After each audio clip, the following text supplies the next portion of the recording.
கல்யாணம் ஆகி ஃபர்ஸ்ட் வெளில போறோம். எங்க போலாம்? படத்துக்கு போகணும்னு ஆசையா இருக்குங்க. படத்துக்கு போலாம். இதோ இந்த லெஃப்ட் திரும்ப 2 நிமிஷம் தேட்டர் வந்துடும். போலாமா? அடடே, நீங்க தான் கல்யாணம் புது ஜோடியா? என்னப்பா புது பொண்டாட்டி நடக்க வச்சு கூட்டு போற?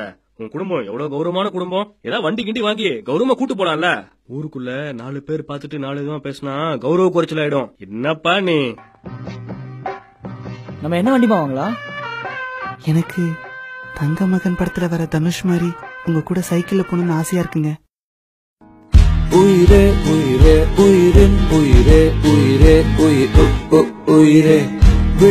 டேய், ஏன்டா இப்படி குடும்பமானத்தை வாங்குற? கல்யாணம் ஆகி புது பொண்டாட்டியா இப்படி சைக்கிள்ல வச்சாடா கூட்டு போவ? ஏமா சைக்கிள்ல போய் ஏமா எங்க குடும்பமானத்தை வாங்குற? ஏன் உங்க வீட்டுல கொடுத்த வரதட்சணையை காலி பண்றோம்னு 4 பேருக்கு காட்டிக்கிறியா? ஏண்டா நல்ல வண்டியா வாங்கி ஓட்டுறா. ஊருக்குள்ள 4 பேரை பாத்துட்டு 4 விதமா பேசினா கௌரவ குறைச்சல் ஆயிடாது?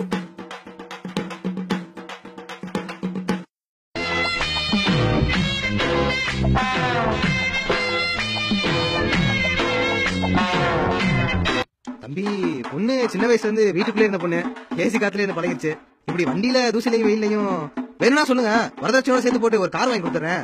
நல்ல கௌரவமா போப்பா. இப்படி வண்டியில போறத 4 பேர் பார்த்து 4 தான் பேசினா கௌரவ குறைச்சலா இருக்கும்பா.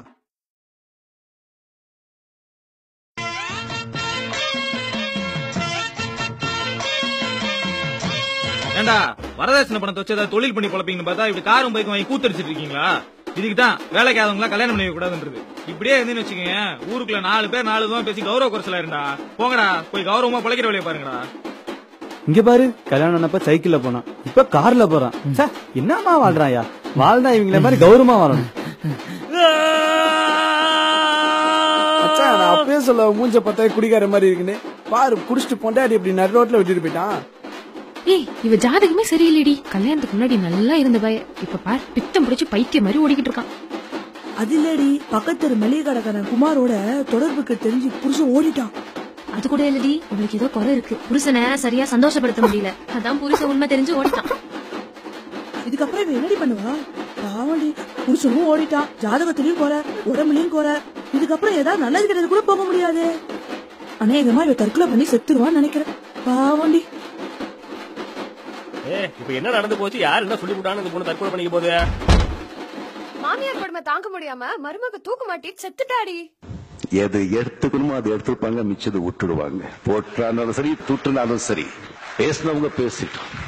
வாழ்க்கையில சில சந்தர்ப்பங்கள்ல மனிதர்கள் மத்தியில பேச நம்ம செவடர்கள் ஆகணும். அப்போதான் நம்ம ஏதாவது சாதிக்க முடியும். இந்த வீடியோ உங்களுக்கு பிடிச்சிருந்துச்சுன்னா லைக் பண்ணி ஷேர் பண்ணி கமெண்ட்ல. யாரா அவ தழுக்குன்னு இருக்கா? கேமராவோட ஷேக்கா இருக்கு, சவுண்ட் கொஞ்சம் கான்சென்ட்ரேட் பண்ணிருக்கலாம். இதெல்லாம் எந்த கான்செப்ட்? என்கிட்ட வேற லெவல்ல கான்செப்ட் இருக்கு. Hey, I don't think there is chemistry between them, yeah. டேய், யாரா அந்த ஹீரோயின்? இடுப்பு சும்மா அடுப்பு மாதிரி இருக்கு.